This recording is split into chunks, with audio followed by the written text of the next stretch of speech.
వెంకయ్య స్వామి కుటుంబీకులపై ఓ దురుసు ప్రవర్తన. సోంపల్లి పెంచలయ్య వెల్లడి. నెల్లూరు జిల్లా వెంకటాచలం మండలం గొలగమూడి గ్రామంలో వెలసియున్న భగవాన్ శ్రీ వెంకయ్యస్వామి ఆలయంలో జరిగిన 42వ ఆరాధన మహోత్సవ కార్యక్రమంలో వెంకయ్యస్వామి వారి కుటుంబ సభ్యులైన సోంపల్లి పెంచలయ్య వారి కుటుంబ సభ్యులపై ఆలయ ఓ బాలసుబ్రహ్మణ్యం దురుసుగా ప్రవర్తించారని ఆరోపించారు. బుధవారం నెల్లూరు జిల్లా జర్నలిస్ట్ భవనంలో ఏర్పాటు చేసిన విలేకరుల సమావేశంలో ఆయన మాట్లాడుతూ ఈవో బాలసుబ్రహ్మణ్యం తమపై లేనిపోని ఆరోపణలు చేయడం మంచి పద్ధతి కాదని తెలిపారు. వెంకయ్య స్వామి సమాధి చేసే సందర్భంలో మా కుటుంబ సభ్యులు ఎవరు మా స్వగ్రామం నుండి రాలేదని ఆరోపించారు.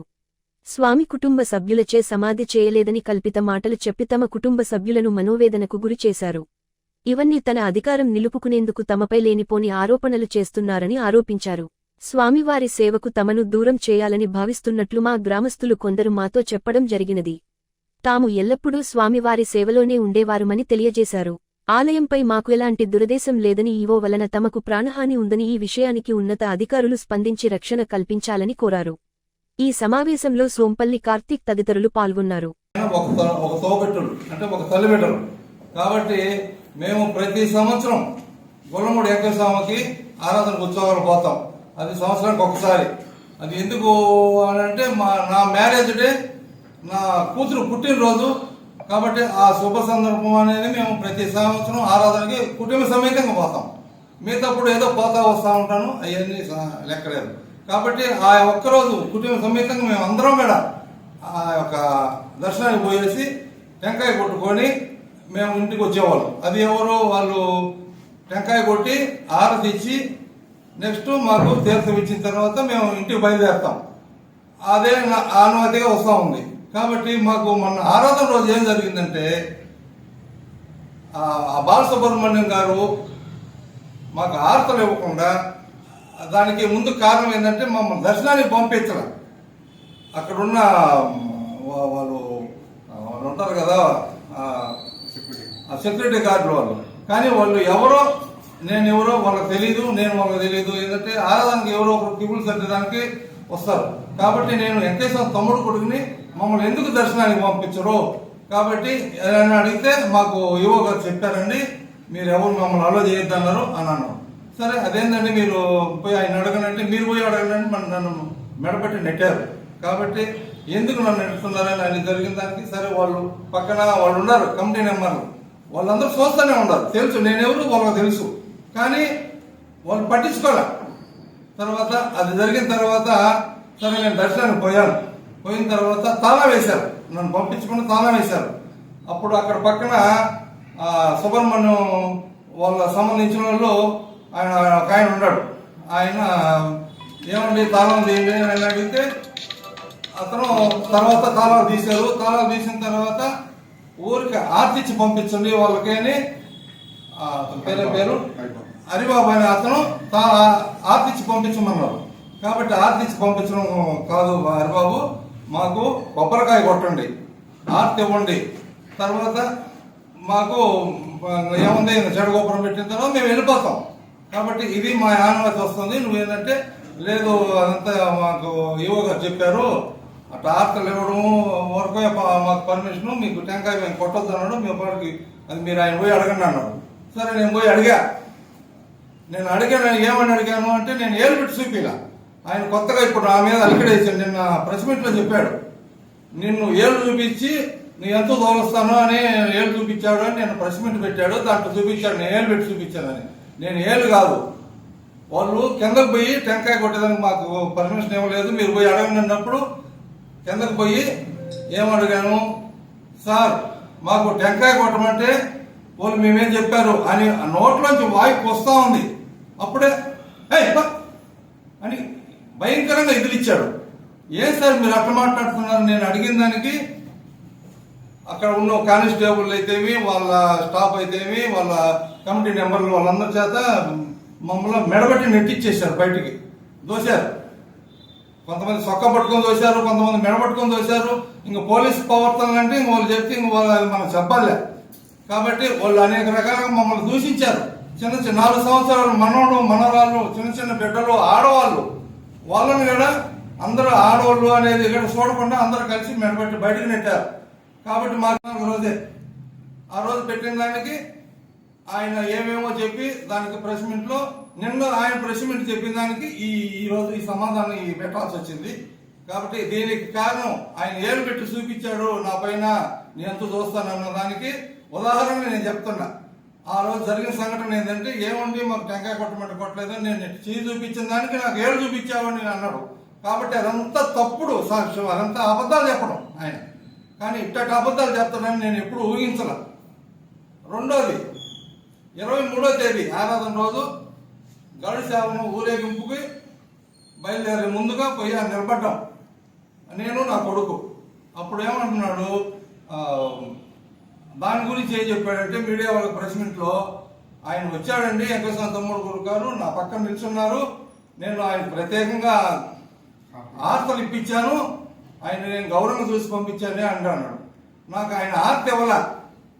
ఆయన ఇచ్చిన ఆర్త ఏంది, వెంకటేశ్వరి ఊరేగింపు బయలుదేరి ఊరేగింపుగా పోతుంటే గరుడవారిని ఉభయము దేవుడికి ఆర్తి ఇచ్చారు. ఆ ఆర్తి ఇచ్చింది తర్వాత వాళ్ళ భార్య భర్త వాళ్ళు నిల్చొని ఉంటే నేను ఆయన పక్కన నిల్చున్నా. అది 10 మందికి చూపిస్తారు. ఏది స్వామికి ఆర్తి ఇచ్చిన తర్వాత ఎక్కడైనా టెంపుల్లో ఆర్తి ఇచ్చి తిప్పిన తర్వాత అది 10 మందికి చూపిస్తే కళ్ళొత్తుకుంటారు దూరంగా చేరి. అది ఆ రోజు జరిగింది. ఆయన ఏం చెప్పాడు, నన్ను మర్యాద పూర్వకంగా నీకు అంటే ఇంత దారుణంగా ఇన్ని అబద్ధాలు ఆడతాడనే నేను ఎప్పుడూ ఊహించలా. మరి ఇంత దారుణంగా అబద్ధాలు ఆడుతున్నాడంటే అది మేము సహించలేము. కాబట్టి వెంకటేశ్వర స్వామి ఆ రోజున జరిగే సంఘటన ఇది ప్రెస్ మీట్ గా పెట్టిన దానికి నిన్న చెప్పింది. ఇది ఆయన ఏమన్నాడంటే, దానికి వెంకటేశ్వర స్వామి సమాధిలో పెట్టేటప్పుడు వెంకటేశ్వర స్వామి తమ్ముడు కొడుకు లేడు, వెంకటేశ్వర స్వామి బంధువులు లేరు, వెంకటేశ్వర స్వామి ఊరు నుంచి ఎవరు రాలా, ఆయనకంటూ ఎవరు లేరు, ఇక్కడ గురవయ్య స్వామి మాక వెంకట్రావు గారు వాళ్ళు మాత్రమే ఉన్నారు, ఇంకెవరు లేరు ఇక్కడ వాళ్ళకి సంబంధించిన వాళ్ళు అని ఆయన చెప్పాడు. ఇదో నేను మీ అందరికి మీడియా ముఖంగా నేను తెలియపరుస్తున్నా, నేను ప్రూఫ్ చూపిస్తా. ఇదో ఇక్కడ నిల్చొని ఉండేది ఈయన ఎవరంటే నేనా ఈయన బాలసుబ్రహ్మణ్యమా? ఎవరు ఈయన బాలసుబ్రహ్మణ్యమా నేనా? ఈ పక్క నేనున్నా, ఈ పక్క నాగయ్య స్వామి, తర్వాత ఇంకొక పక్క గురవయ్య స్వామి, నెక్స్ట్ తొమ్మిది తలుపుల్లో నారాయణ స్వామి, ఇక్కడ ఇంకొక ఆయన నాగయ్య స్వామి. వీళ్ళంతా స్వామికి శిష్యులు మధ్యలో నేను ఒకడిని. కాబట్టి నా చేతి కూడా వెంకటేశ్వర సమాధిలో పెట్టా. ఇది ఒక అబద్ధం చెప్పాడు ఆయన, అంతే. మీడియా వర్గం ఫోటో రూపంగా చూపిస్తున్నా. నెక్స్ట్ ఇక్కడ ఇది స్వామికి 41 రోజులు మండలారాధన చేస్తారు. స్వామి సమాధి అయిన తర్వాత మండలారాధన అనేది 41 రోజులు చేస్తారు. అది ఇది ఇక్కడ నేను, తర్వాత స్వామి శిష్యుడు ఇక్కడ ఒక ఆయన ఉన్నాడు. ఇక్కడ నాగతాతని ఈయన కళ్ళు కనపడండి, ఈయనకి కళ్ళు కనపడవు. అయినా కళ్ళు కనపడకపోయినా గొల్లమూడి అనికాపల్లికి పోయి అన్నం టిఫిన్తో అడుక్కొచ్చి భక్తులకి స్వామి శిష్యులకి పెట్టేవాడు. ఈయన కళ్ళు కనపడకపోయినా ఈయన ఏంటంటే స్వామి ఒక చూపించాడు ఆయనకి. ఆ వయసులో కనీసం 70-80 సంవత్సరాల వయసులో ఆయనకి స్వామి ఒక సూప్ ఇచ్చాడు. ఆ సూపుతో టిఫిన్ భుజాన్ని పెట్టుకొని పోయి అన్నం అడుక్కోవచ్చు అని అందరికి పెట్టేవాడు. ఈయన ఒక స్వామి శిష్యుడు. ఆయన పక్కన ఈయన ఎక్కిరాల భరద్వాజ మాస్టర్. కానీ ఎవరికి చాలా మందికి తెలియదు. ఎక్కిరాల భరద్వాజ మాస్టర్ అంటే సాయిబాబా శిష్యుడు, సాయిబాబా భక్తుడు.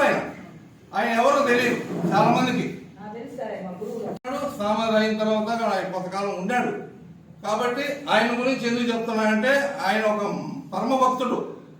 ఆయన నా భుజం మీద చేసి అబ్బాయ అటు పోదాంరా అన్నంటే ఆయన చెముతో నీళ్లు పట్టుకొని ఆయన కూడా నేను ఒక మేమిద్దరం వాకింగ్ గా పోయినట్టుగా పోయేవాళ్ళం. ఆయన ఒక భక్తుడు. పోతే ఇక్కడ గురవయ్య స్వామి ఉన్నాడు.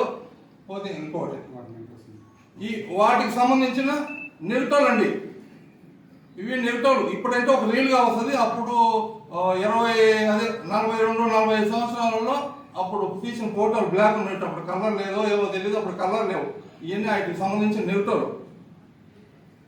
కాబట్టి ఆయన ఈ చెప్పిన దానికి ఇవన్నీ ప్రోగులు.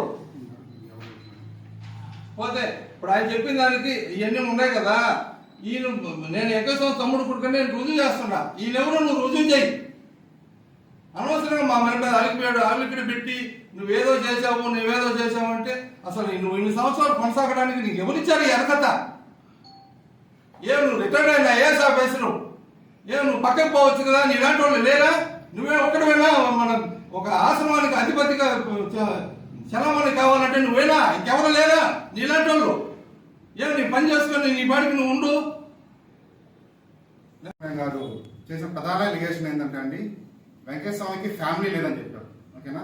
సో వెంకటస్వామి బాలసుబ్రహ్మణ్యం ఒక్కడే కాదు, కుటుంబం ఆడున్న కమిటీ మెంబర్లు కానీ చాలా మంది మీరు చూసుంటారు. మీడియా వాళ్ళు మీరు ప్రశ్నించడానికి వెళ్తే బాలసుబ్రహ్మణ్యం వాళ్ళ కమిటీ మెంబర్లు మిమ్మల్ని ఏ విధంగా దూషించారు మీకే తెలుసు. ఓకేనా? సో వాళ్ళు చేసిన ప్రధాన లిగేషన్ ఏంటంటే స్వామికి ఫ్యామిలీ లేదు, స్వామి సమాధి చేసేటప్పుడు స్వామి యొక్క ఫ్యామిలీ మెంబర్స్ ఏ ఒక్కరూ లేరు అని చెప్పారు. నేను పక్కా ప్రూఫ్ చూపిస్తున్నానండి. వీడి నెట్వర్క్స్ నా దగ్గర ఉన్నాయి, ఒరిజినల్ నెట్వర్క్స్. స్వామి తమ్ముడు కొడుకు సోంపల్లి పెంచలయ్య మా నాన్నగారి చేత సమాధి చేశారు. చేసిన తర్వాత 41 రోజులు మండల పూజ చేశారండి. దానికి పైన సాక్ష్యం పక్కన ఉండేది ఎవరండి? నందన స్వామి గారి శిష్యులు. మరి ఇక్కడ ఉండే ఫోటోలు ఎవరండి? బాలసుబ్రహ్మణ్యం గారు. మీరు చెప్పగలుగుతారా ఇది ఫోటోలో ఉండేది ఎవరో? మీకు తెలుసా? అసలు వెంకటస్వామి చరిత్ర మీకు తెలుసా? మీకు ఏం తెలుసని పొలబడిలో ఉంటారు మీరు? అసలు స్వామి సమాధి చేసింది ఎవరో మీకు తెలియదు. మీకు తెలియకపోతే తెలుసుకొని మాట్లాడాలా. ఒక ఐఏఎస్ ఆఫీసర్ వంటి మీరు ఏ విచారణ ఏమి చేయకుండా ప్రెస్ మీట్ పెట్టి ఒక రాంగ్ ఎలిగేషన్ చేస్తున్నారు మీరు. ఇది వెంకటస్వామి కుటుంబ సభ్యులకి ఎంత ఆవేదన చెందుతున్నా మీకు తెలుసుందా? ఒక తండ్రిని తన చేతులతో సమాధి పెట్టినప్పుడు నువ్వు ఆ సమాధి పెట్టలేదా అంటే ఆ కొడుకు ఎంత బాధతో మీకు తెలుసుందా? మీరు మనుషులైన అసలు మీరు ఇట్లాంటి ఎలిగేషన్ చేస్తారా కుటుంబ సభ్యుల మీద? ఇది మీకు న్యాయం అండి అసలు? మీకు ఇది నేను చూపిస్తున్నా, పబ్లిక్ గా చూపిస్తున్నా, ఇది ప్రూఫ్. ఇది ఈ ఫోటోలో ఎవరు తెలుసా మీకు అసలు? ఈ పబ్లిక్ గా చూపించాను నేను. మీరు ఎలిగేషన్ చేసిన ఎలిగేషన్ రాంగ్ అని ప్రూఫ్ అయింది. ఇప్పుడు ఏం చేస్తారు మీరు? పబ్లిక్ వచ్చి ప్రజలు క్షమాపణ చెప్తారు మీరు? మీకు ఆ ధైర్యం ఉంది చెప్పేదానికి? క్షమాపణ చెప్పని ధైర్యం ఉందా? ఇదే మీరు చేసే ప్రధాన ఎలిగేషన్. ఒక కుటుంబ సభ్యుని సమాధానం పెడితే మీరు పెట్టలేదు, మీకు ఏ సంబంధం లేదు అని ఈ విధంగా పచ్చి అబద్ధం మీరు చెప్పవచ్చు. అసలు మీరు తిరుపతి ఎవరు ఏ మీడియా వెళ్ళినా కూడా 9.5 సంవత్సరం జైలుగా పనిచేసా అని చెప్తారు. తిరుపతి 9.5 సంవత్సరం మీరు జైలుగా నేర్చుకుంది ఇదేనా? ఒక కుటుంబ సభ్యులని మీరు ఈ విధంగా అవమానిస్తారా? దీనికి సమాధానం చెప్పాలి ఖచ్చితంగా. సేమ్ 42వ ఆరాధన రోజు కమిటీ సభ్యులు చెప్పారు మాట అండి, మామూలు కాదు, డైరెక్ట్ మీకే చెప్పారు. ఏమనంటే వెంకటస్వామికి ఫ్యామిలీ లేదు, ఆయన అవధూత, వీడెవడు అసలు వీడు అని మా నాన్నగారి మీద అలిగేషన్ చేశారు. చేజర్ల ఎంఆర్ఓ ఇచ్చిన వంశవృక్షం సర్టిఫికేట్ అండి ఇది నేనేదో పోయి జెరాక్స్ సెంటర్ చేసింది కదండి. ఇది ఎంఆర్ఓ ఇచ్చిన వంశవృక్షం సర్టిఫికేట్. వెంకటేశ్వర తల్లిదండ్రుల పేరు శ్రీ సోంపల్లి పెంచయ్య, శ్రీమతి సోంపల్లి పిచ్చమ్మ. బాలసుబ్రహ్మణ్యం గారు మీకే చెప్తున్నాను, నేర్చుకోండి, తెలుసుకోండి.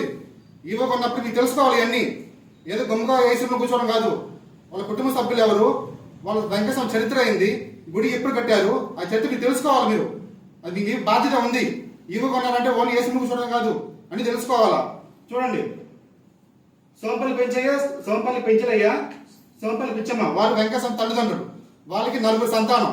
వాళ్ళు పెద్దవారు సోంపల్లి వెంకయ్య స్వామి, రెండవ వారు సోంపల్లి వెల్లూరు మంగమ్మ, వెంకటస్వామి చెల్లెలు రెండో వారు, మూడో వారు సోంపల్లి వెంకటాద్రి నాయుడు, 4వ వారు సోంపల్లి చెన్నయ్య గారు, అంటే మా తాతగారు, మా నాన్నగారు వాళ్ళ నాన్న. చూసారా, సోంపల్లి పెంచలయ్య. నేను వంశవృక్షం సర్టిఫికేట్ చూపిస్తున్నానండి, పబ్లిక్ మీద చూపిస్తున్నా. ఆలయ కమిటీ మెంబర్లు స్వామికి ఎటువంటి వంశం లేదని చెప్పారు, మీరు స్వామి కుటుంబ సభ్యులు లేరని చెప్పారు.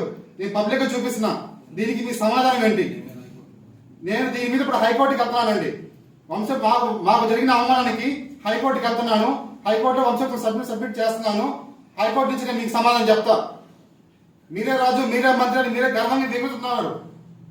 మీరు ఎప్పుడైనా ఒక సామాన్య మధ్య ప్రజలతో మీరు మాట్లాడారా? ఎప్పుడైనా అసలు మీరు సామాన్య చరిత్రలో మాట్లాడారా? మీ సమస్యలు ఏందని ఎప్పుడైనా భక్తులు అడిగారా మీరు? అసలు ఒక ఫుటేజ్ ఉందా మీకు ఆ వీడియో? ఏది లేదు. ఒక ఎప్పుడు